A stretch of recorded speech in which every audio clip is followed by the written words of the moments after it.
আসসালামু আলাইকুম। আজকাল ভারতীয়দের নোংরামি গুলা খুব বাজেভাবে চোখে পড়ে। তাদের জাতীয় মিডিয়া থেকে শুরু করে ছোট ছোট কন্টেন্ট ক্রিয়েটরদের পর্যন্ত বাংলাদেশকে নিয়ে নোংরামি করতে দেখা যায়। এমনকি বিজেপির ভেরিফাইড ফেসবুক পেজ থেকেও বিভিন্ন লেখালেখি বিবৃতি দেখা যায়, যেটা হচ্ছে বাংলাদেশের অভ্যন্তরীণ বিষয়বস্তু নিয়ে। যেটা করার অধিকার, যেটা করার এখতিয়ার তাদের নাই, তবুও তারা করে। তারা যে পৃথিবীতে তথা দক্ষিণ এশিয়ায় সবচেয়ে নির্লজ্জ জাতি, সেটার প্রমাণ তারা বারবার দিচ্ছে। তারা নিজেদেরকে দক্ষিণ এশিয়ার মহাপরাশক্তি মনে করে, নিজেদেরকে অনেক বড় দেশ মনে করে। তারা মনে করে বাংলাদেশ সহ প্রতিবেশী রাষ্ট্রগুলোকে তারা চাইলে গিলে ফেলবে, উড়িয়ে দিবে, ফাটিয়ে দিবে। কিন্তু তারা হয়তো জানে না, পচা শামুকেও পা কাটে, সময় খারাপ গেলে হোঁচট খেয়েও মানুষ মরে।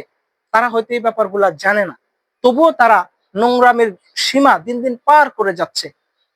তারা নিজেদের দেশের অভ্যন্তরীণ রাজনৈতিক নোংরামিগুলা ঢাকার জন্য এই প্রতিবেশীদের সাথে এই যে বিদ্বেষপূর্ণ আচরণগুলা করে থাকে এবং বিদ্বেষগুলা ছড়িয়ে থাকে সাধারণ মানুষের মধ্যে, যেন তারা তাদের কট্টর হিন্দুত্ববাদী একটা সিস্টেম দিয়ে যে রাজনীতিতে টিকে আছে, সেই জিনিসটাকে তারা আরো দীর্ঘদিন টিকিয়ে রাখার জন্য এই নোংরামিগুলা করে থাকে।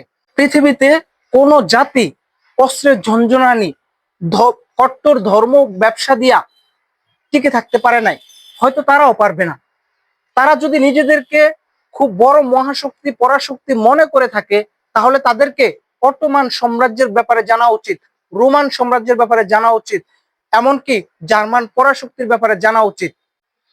তো আসলে অস্ত্রের ঝঞ্ঝনা দিয়ে বেশি দিন পৃথিবীতে টিকে থাকা যাবে না।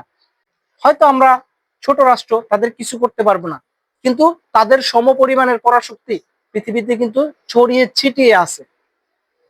তো তাদের এসব নোংরামিগুলা বাদ দিয়া আমরা যে তাদের প্রতিবেশী, তাদের কাছ থেকে যে আমরা প্রতিবেশী সুলভ আচরণ আশা করি, আমরা এখনো তাদের কাছ থেকে সেই প্রতিবেশী সুলভ আচরণটাই আশা করি, নট উপনিবেশ।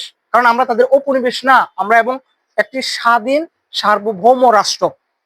আমার সোনার বাংলা, আমি তোমায় ভালোবাসি। আর তোমার সম্মান রক্ষা করতে আমরা অটোমান সাম্রাজ্যের মতো, রোমান সাম্রাজ্যের মতো সাম্রাজ্যগুলোকে গুড়িয়ে দিতে পিছপা হব না, ইনশাল্লাহ।